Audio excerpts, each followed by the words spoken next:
Good evening and welcome to the History and Genealogy virtual classroom. Today is May 25th and the time is 6:35. Thank you for joining us. My name is Kelly and I will be moderating this Zoom session. Today's class of non-noble lineage, Deutsches Geschlechterbuch as a German genealogical source, will be taught by Scott Hall. This class will be recorded and made available on the St. Louis County Library website and on the library's YouTube channel. If you are viewing this Zoom webinar live, you are encouraged to type questions using Zoom's Q&A feature. The instructor will answer questions at the end of this session. You will also find a link to the handout displayed in the chat screen. I will now turn this over to Scott and we will begin the class. Okay, thank you all for joining us tonight. My name is Scott Hall. I'm manager of the History and Genealogy Department here at St. Louis County Library, and I hope you enjoy this webinar. Before we get started with the program, I just want to announce that our department is open by appointment now. We're open Monday through Friday, 10 a.m. through 5 p.m. and on Saturday, 9 a.m. to 2 p.m. You can make an appointment online or you can call our customer service number and speak to a customer service representative and they will get you scheduled. The appointments are for the day, not for a particular time. So when you make an appointment, you can arrive anytime. We're open and stay as long as you want until closing. So this presentation is about a source called Deutsches Geschlechterbuch. So just exactly what is this? Well, it is compiled genealogies that have been written and researched and written by individuals and submitted to the publisher for publication in these books. I'm going to give a brief overview of the publication, how to access the information. I'll talk about the indexes and about the format of the information in these books. Go through a couple of case studies to demonstrate how you can use these books. And then also give you some tips on using these books for finding clues for your ancestors' place of origin. So Deutsches Geschlechterbuch can be translated as German lineage register. They are genealogies of non-noble families, including farm families. This same publisher publishes a set called Adelslexikon that are for nobility, but this set are for non-noble families and not just well-off families, but it includes farm families as well. So a little bit about the publication history. Publication of this series began in 1889.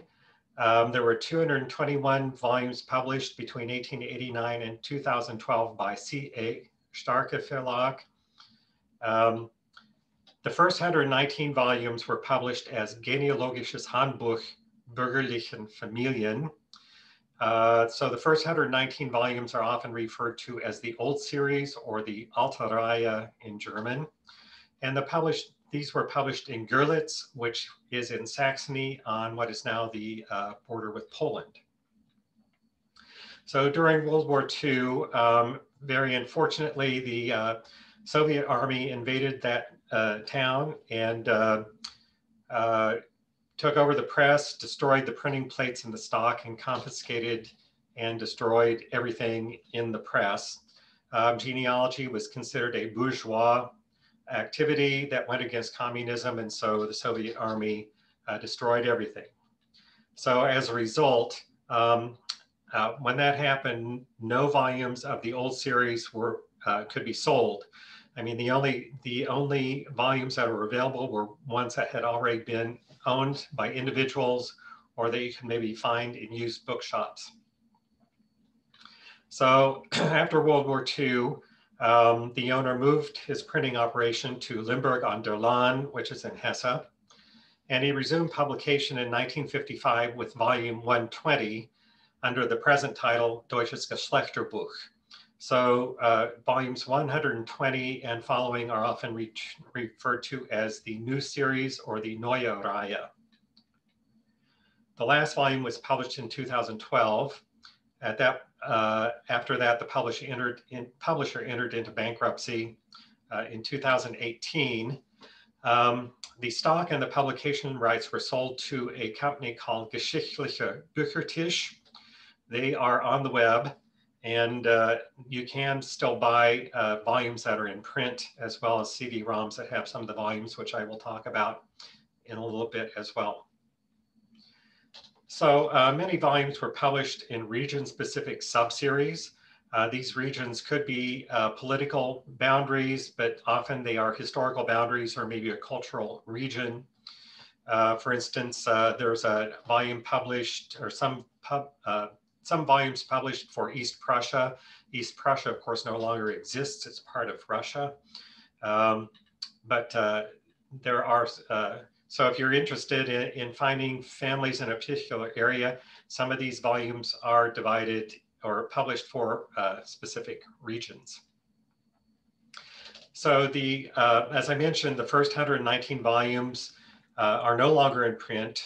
You can still find them sometimes in used bookstores or in libraries, but they have been digitized and are available on CD-ROM. In fact, on CD-ROM, you can find digitized volumes from volumes 1 through 221.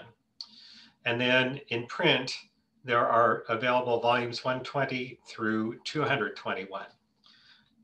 So there is a crossover. Some volumes 120 through 221 are available in print and CD-ROM, but the first 119 volumes are available only on CD-ROM at this point. So just a note about the CD-ROM versions. We have those here at the library.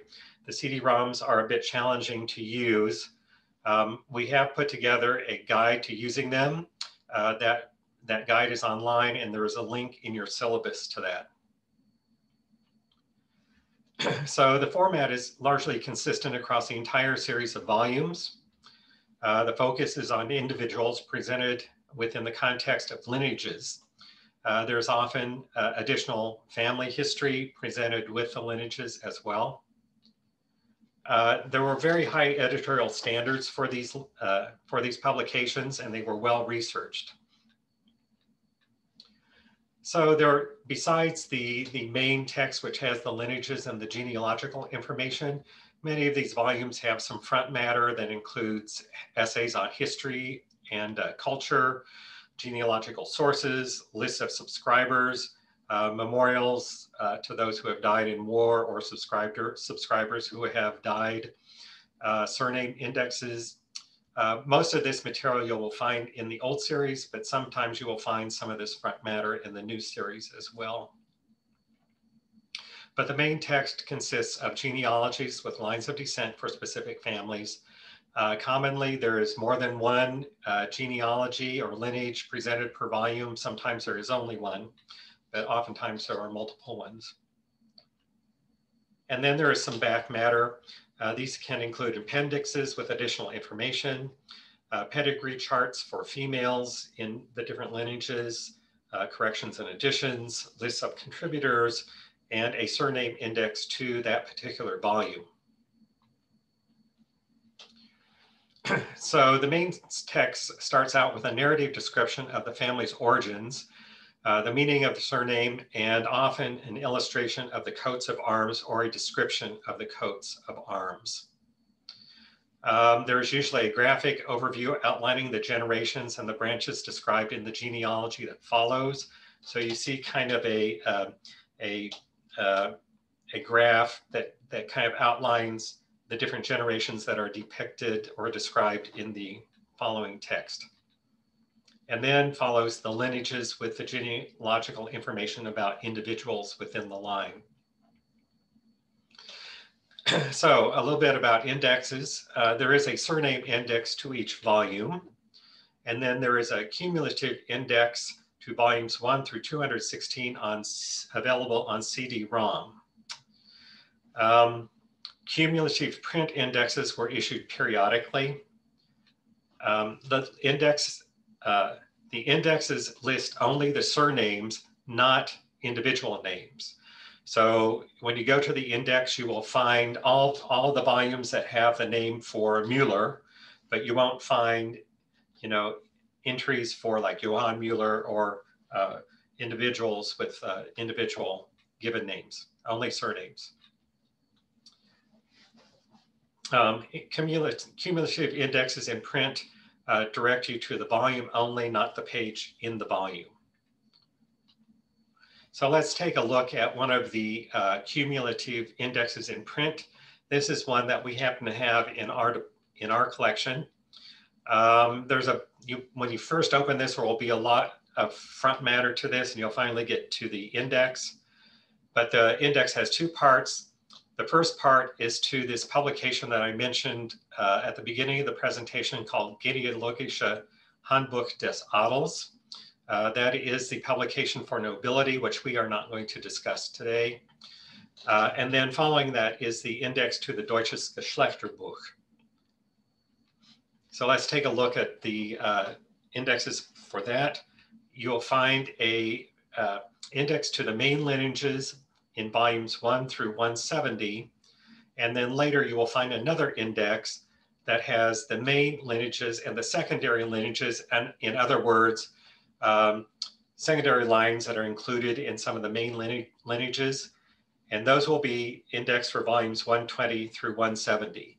I don't know why they made these indexes so complex, but they did, and dividing them into two parts like they did, but that's kind of the way it is in these cumulative print indexes.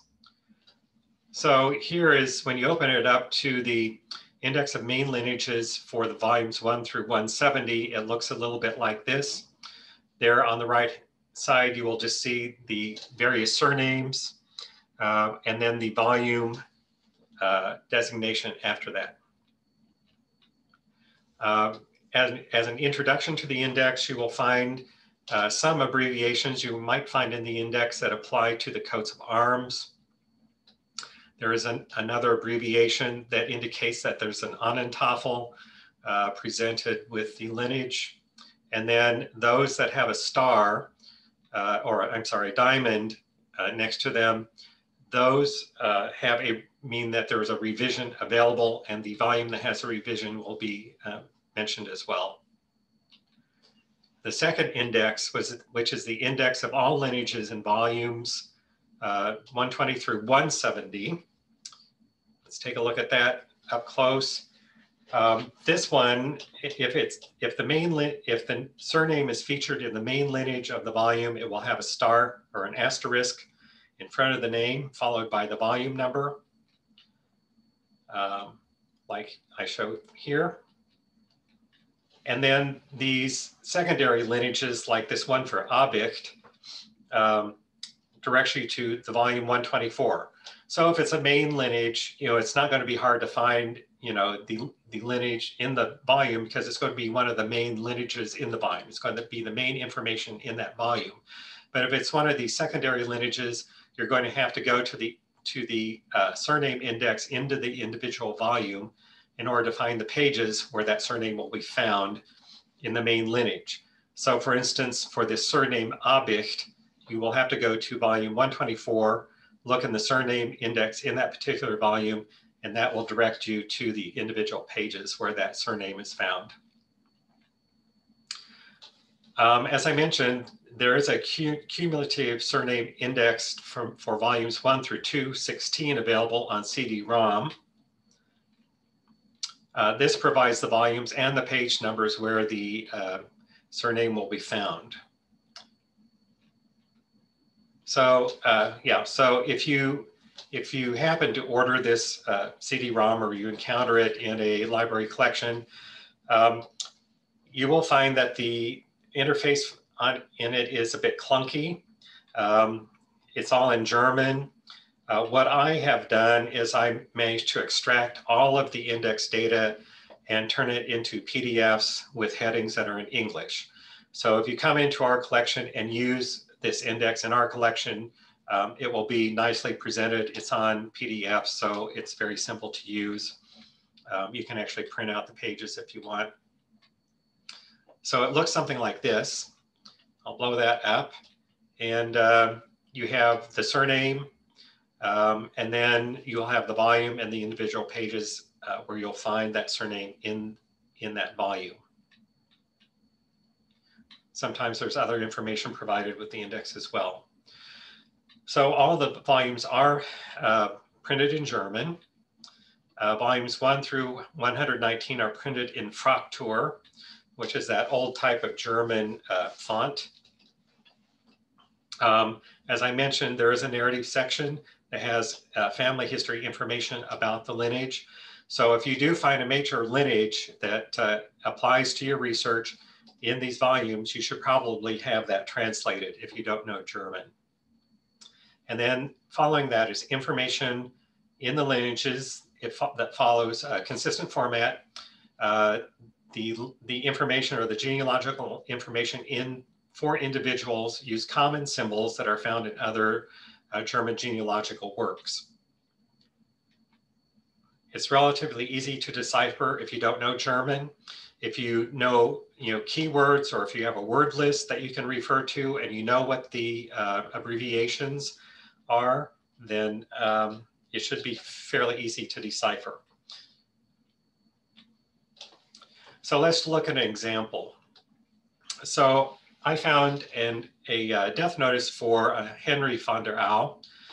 He happened to die on October 27th, 1881. I know that his wife's name was Anna Maria Friedrich. I did find this death notice in the St. Louis Post-Dispatch. It was published on October 28th, 1881.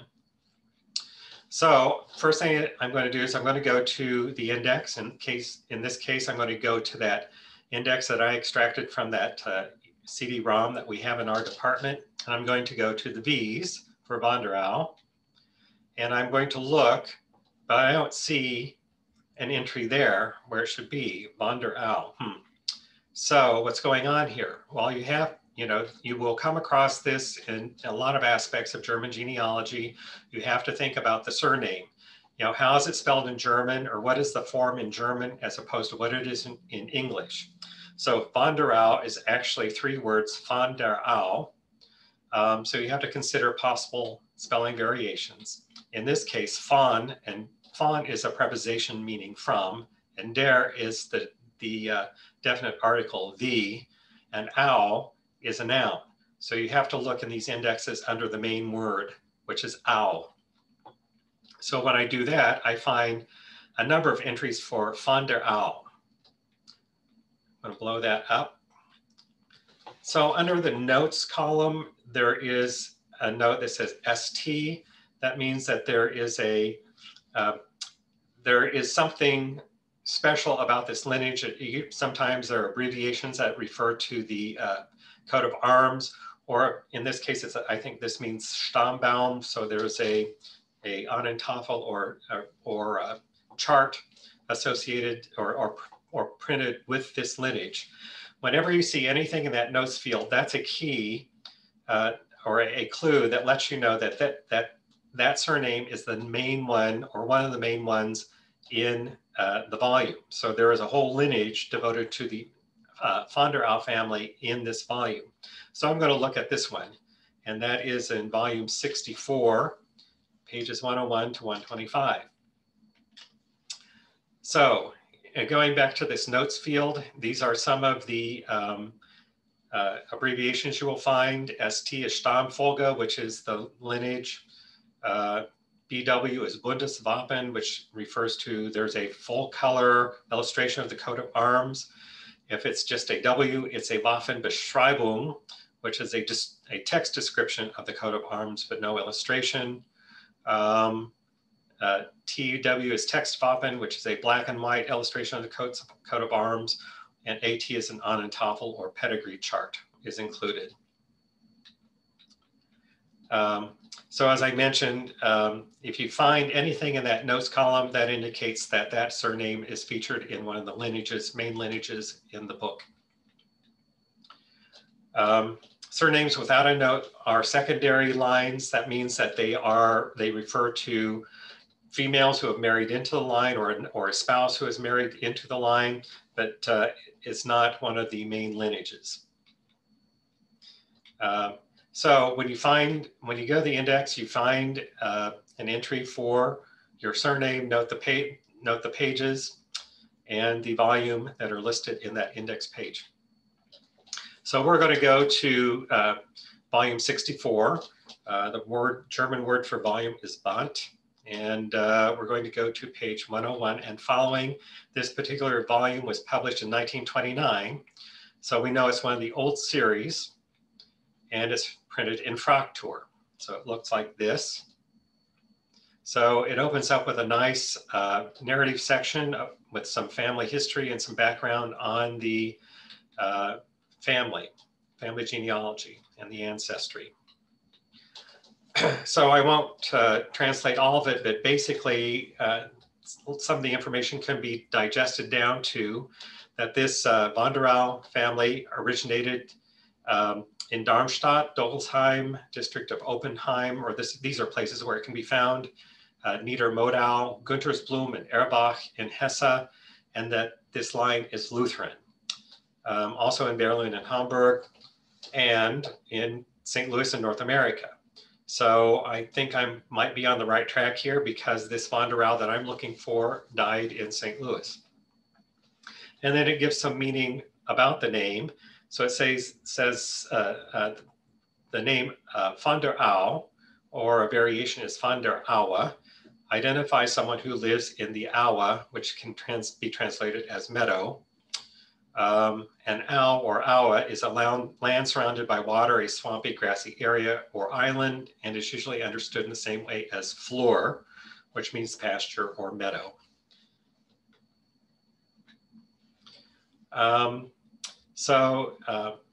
Further information, in Hesse during the Middle Ages, there were several family lines with the name von der Au.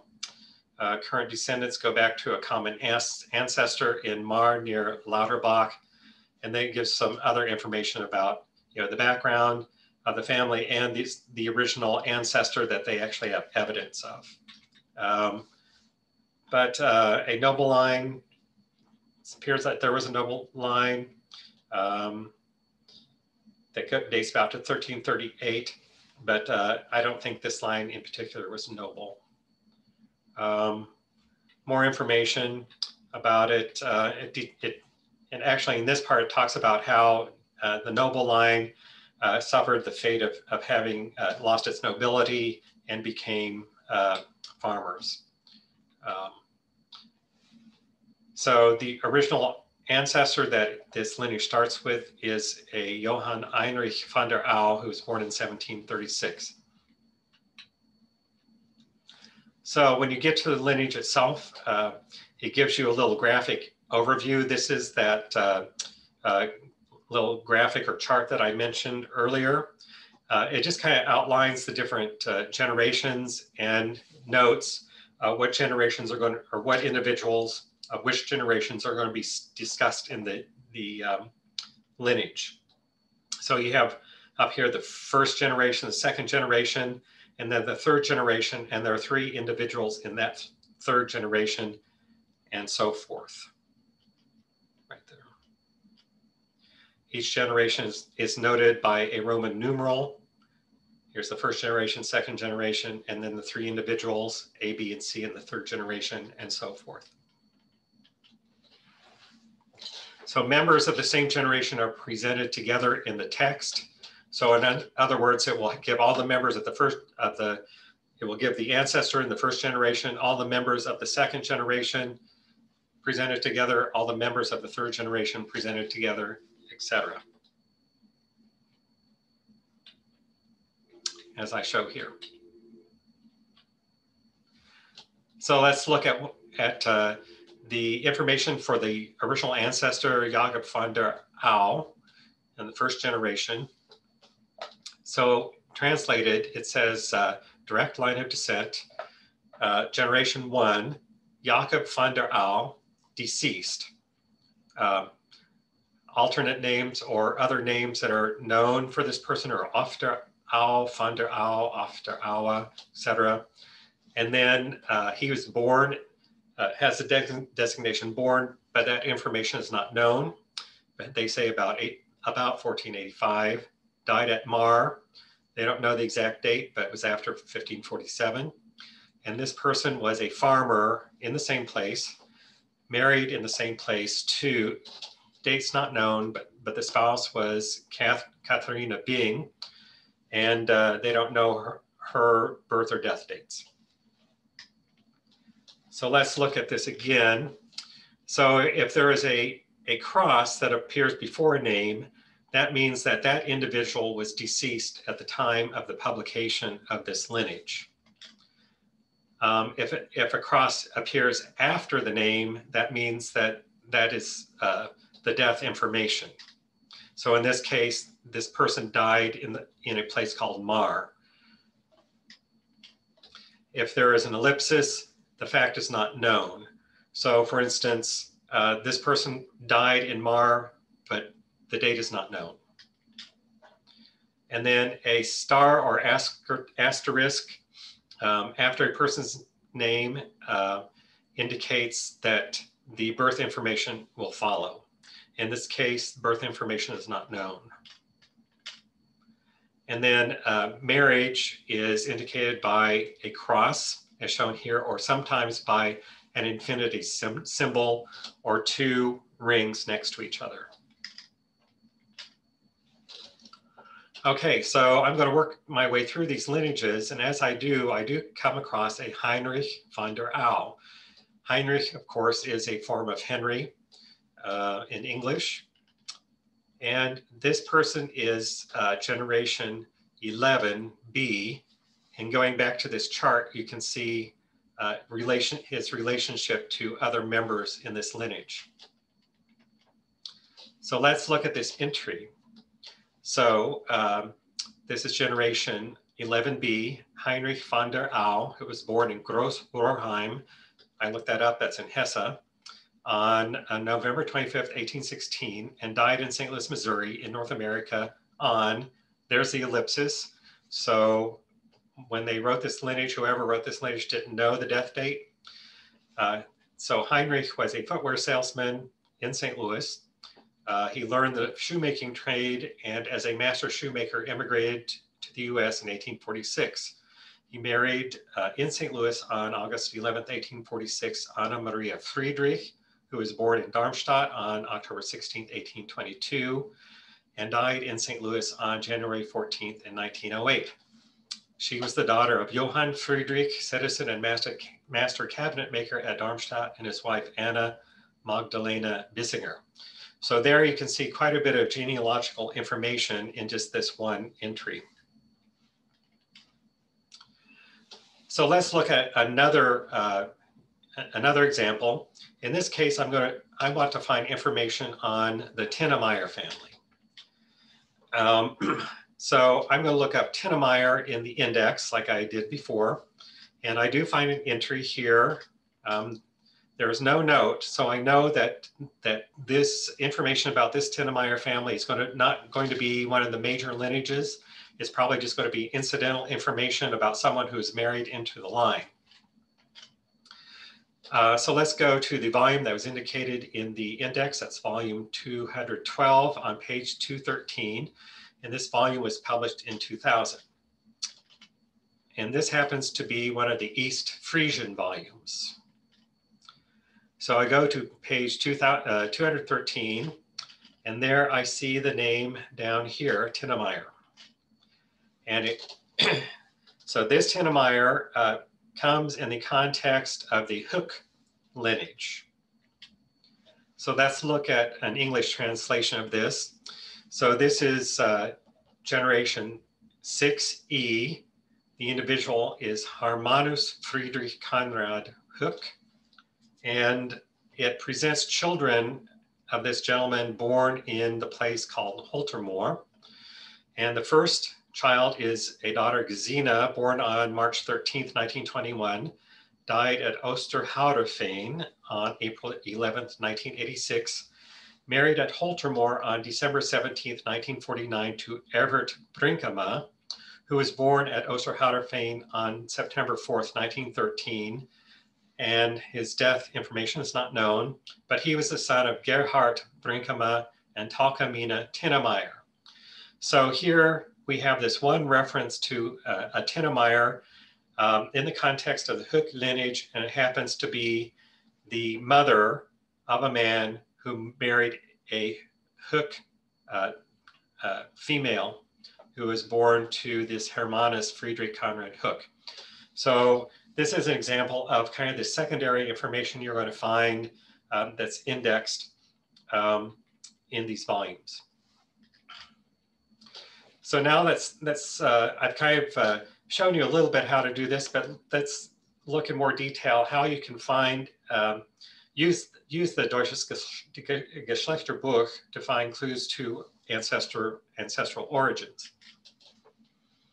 So this method is potentially fruitful only when you're researching uncommon surnames. I mean, if you're researching a name like Schmidt or Mueller, you're going to be looking through a lot of pages and a lot of volumes. So it really works best only if the surname is rather uncommon. So check the index for the name that you are researching. Even if it's not your specific family, it may lead to clues about your family's origins. So for instance, I'm going to use as an example, the surname Schaperkutter. So again, remember in German to consider logical spelling variations. An E following a vowel in German usually indicates that there's an umlaut over the vowel in German. So an umlaut are the two dots over the vowel, and the two dots stand for an E. So Schaperkutter, which in English is spelled with AE and OE, is an A umlaut and an umlaut in German. So I'm going to look up Schaperkutter in the index, as I've done before, and I see that there's an entry 3 pages from volume 194. So let's go to volume 194, and this happens to be a volume for Ravensberg. So where is Ravensberg? So Ravensberg is a former duchy. It covers part of what is northeastern Westphalia, bordering Lower Saxony. And there I've shown you in a circle there on this map where that area is. It's the area around Detmold. So let's go to page 195, which is the first page that was listed in the index. And the Schaperkutter name is found in the context of the Scheele genealogy. So on that page, it mentions that a list of descendants, Nachkommen means descendants, that appear in the appendix. And there we have in Appendix O, Heinrich Schaperkutter and Martha Scheele. So let's go to the next page, page 237. And here we have more information about this Schaperkutter. So we have a Friederike Elisabeth Martha Scheele, who was married in Bielefeld to Heinrich Wilhelm Schaperkutter, who was born in Burg Holzhausen on February 15th and baptized on March 10th, 1878. And he died there on May 24th, 1955. So in this case, this Schaperkutter has a connection to Burg Holzhausen. Let's go to the next page. This is page 295, and this is in Appendix 0, which was referred to on that list that was on a previous page. So this lists descendants of Heinrich Schaperkutter and Martha Scheele. And Martha Scheele was generation 12, letter K, number 1. And here are all the daughters, Schaperkutter daughters born in Burg Holzhausen. So if you think if you're related to the Schaperkutter family and you were trying to find clues as to where they came from, one of the places I would look based on this evidence is Burg Holzhausen. So let's go back to the map. And here you have the border between Lower Saxony and Westphalia. And there you have the community of Burg Holzhausen, which is they're right on the border. By the way, there are a lot of people from Burg Holzhausen, a lot of Germans from that area who immigrated to the St. Louis area. So how do you find Deutsches Geschlechterbuch? So we have them. We have we bought as many volumes as we could get in print, and then we bought the CD-ROMs. We don't have the entire run, but we have most of the volumes, I believe. But if you can't come to our collection, you will find them in libraries with substantial genealogical research collections. Most large genealogy research collections have at least some volumes. So check WorldCat. If you're familiar with WorldCat, you can search and see which holding libraries have those. If you do search WorldCat, you will find St. Louis County Library and its holdings there. You can also search our online catalog.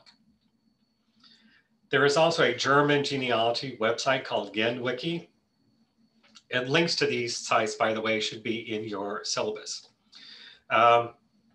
The Genwiki has a page about the Deutsches Geschlechterbuch, and it has a list with digitized volumes that you'll find on the web. So in conclusion, Deutsches Geschlechterbuch is a valuable genealogical tool. If you find one of the major lineages, it can take you back to your research, take your research back for centuries. It's a reasonable source to navigate and interpret even if you don't know German. If you have a word list, if you have a list of the symbols and links, we do have some pages, some guides on our website that are linked in your syllabus that should help you with that. The focus is concise genealogical information presented as lineages with specific lines of descent. And it can be used as a tool to find clues to finding your ancestral village. As I mentioned, we do have a guide to using Deutsches Geschlechterbuch on our website that's linked in your syllabus. We do also have a list of holdings with a lexicon of common words and symbols. That should also be linked in your syllabus. And then the guide to using this resource on CD-ROM, also linked in your syllabus. So that is my presentation for this evening. Please do contact if you have any questions. Our phone number and our email address is there. It's difficult for us to do lookups in these sources. Really, what we can do is if you request a lookup, we would send you a copy of the index page listing the surnames. We can do lookups. We will do lookups in 3 volumes at a time or 3 entries at a time. And you can email us with that request, or we do have an online lookup form where you can submit those requests. So I would be happy to answer any questions you have at this time.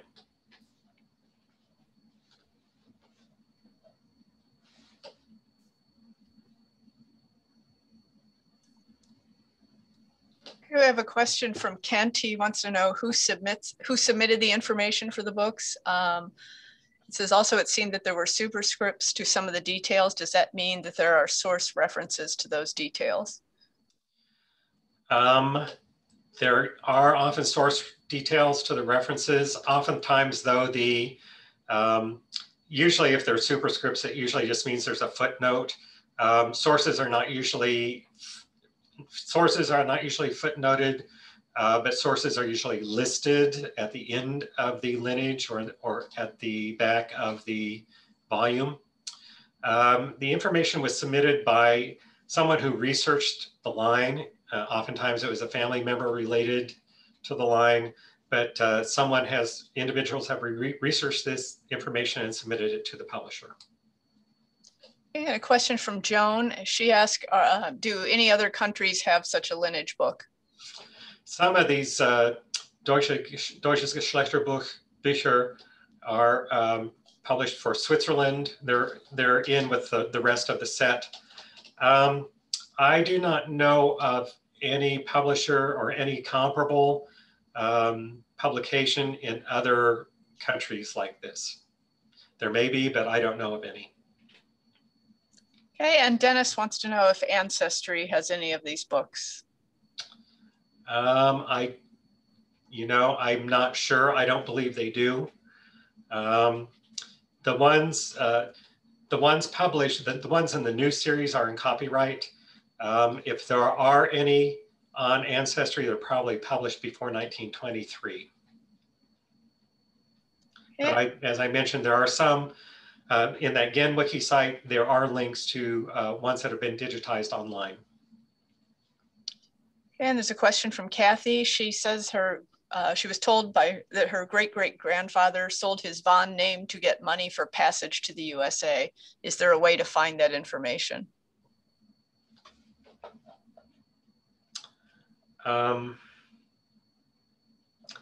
That sounds like a family story to me.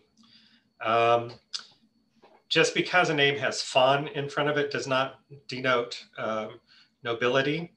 Von just means from. I mean, it can denote nobility, but it's not necessarily so.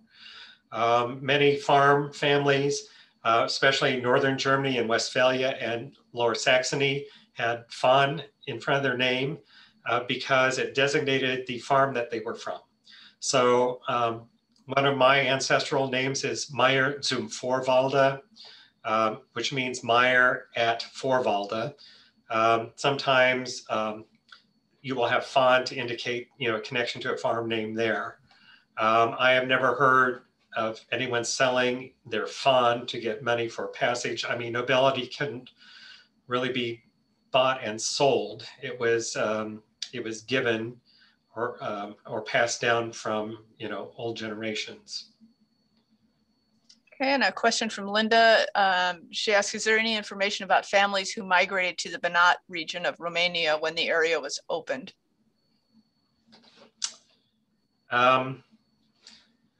We actually have many Ortsippenbücher from the Banat region. Ortsippenbücher, or sometimes called Familienbücher, can be translated as genealogical registers. They're particular to a village, and so you have to know the village that they lived in. But if you know the village and there's been an Ortsippenbuch published for that village, then it should have a lot of information for your family. We do have another source. Someone compiled information from records of passage through Vienna of people who are migrating from Germany to the Banat area. I do not know the name of that source off the top of my head. If you send us an email, I'll try to get you information about that.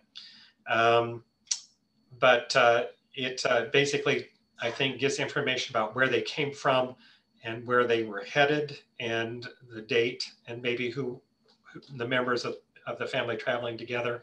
I'm not sure. I haven't looked at that for a while. But if you want more information about that, then send us an email and we'll try to get that to you. Okay, and is there any organizational sequence to which lineages are found in which volumes, or were they only published in the order in which the individual researchers submitted their information? As far as I can tell, they were just submitted as they were received by the publisher. So there's no rhyme or reason, you know, when volumes were issued. I think it was just when the publisher got the information and edited it and got it ready for publication, then they just published the volume. But some are published regionally too, according to certain regions. Right. I mean, some were, you know, collected from different regions and published that way. I'm not sure if that was intentional or if they were just, you know, collected that way and then published as soon as they got enough together to publish a volume for that. Okay, and from Christine, it seems to me when Hitler came to power, he required lineages to prove a family was not Jewish. Is that true, and are those included in the Deutsches Geschlechterbuch?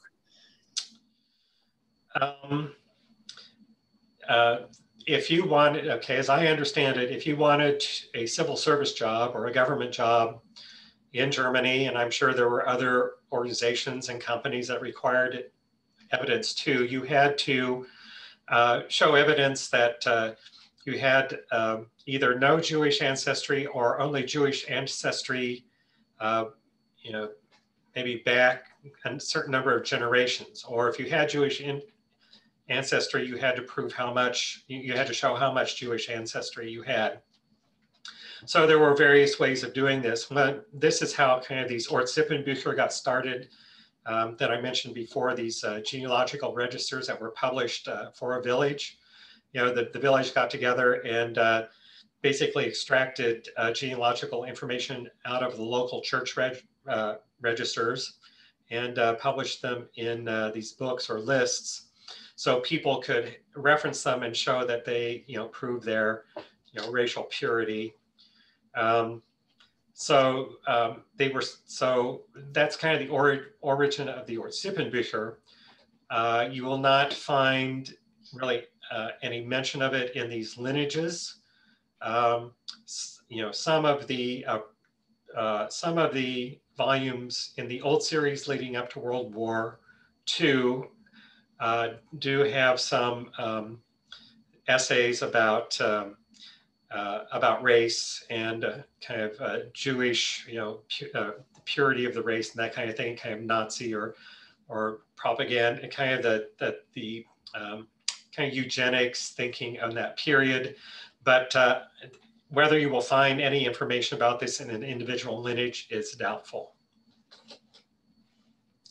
Okay, and Sandy asked if you could tell us again how to access the PDF of the surnames. Okay, those are here in our department. We have them on one of our computers. And, you know, if you have a surname that you're interested in, we can print out the page from the index and send that to you as a PDF. Okay, and Joan asked, can we assume that lineages remained in the same area, region, or place? Then finding our German ancestor in their birthplace would be very helpful. Or was there commonly migration from area to area? Well, I mean, Germans even today do not wander very far from where they were born. So, you know, if you find information in these lineages, yes, you know, you will find many of the individuals in these lineages stayed around the area where the family originated or where the ancestors lived. That's not to say that there wasn't migration. You know, I showed you an example where there was a migration to St. Louis, and that lineage that generation was included in that lineage. So, you know, it will indicate where the person was born when the genealogical information included for each individual will name the place where that person was born and died if that information is available. And I think that's it for all of our questions, unless anyone has anything else they'd like to ask. Okay. Any last questions? If not, thank you for joining us this evening. If you do think of questions later, please give us a call or send us an email and we'll try to help you out as much as we can. So why don't we go ahead then and wrap it up. Okay, well, thank you for joining us today. We hope you enjoyed the class and found the information to be useful. If you have further questions or comments, please feel free to contact History and Genealogy at 314-994-3300 or by email at genealogy@slcl.org. If you are watching this live, I remind you that this class has been recorded and will be made available on the library's website at www.slcl.org/genealogy and the library's YouTube channel. If you are watching this on YouTube, we invite you to like this video and post a comment below. This ends the webinar. Have a good evening. Good night, everybody.